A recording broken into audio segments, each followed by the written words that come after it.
May ano pa ako, tugabang. Ayan, saluyot.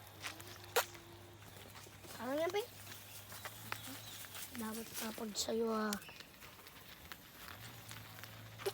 Tapos yung kabilang pader namin, mga dwarf na mga ano, Indian mango, ano nga tawag dito?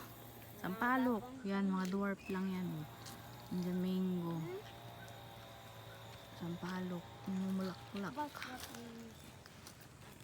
Tapos nandun yung parang wellman nila na ng ano sa tubig. Pag umikot yan, yung naghihila ng tubig. Ito yun yung solar nila. Hey.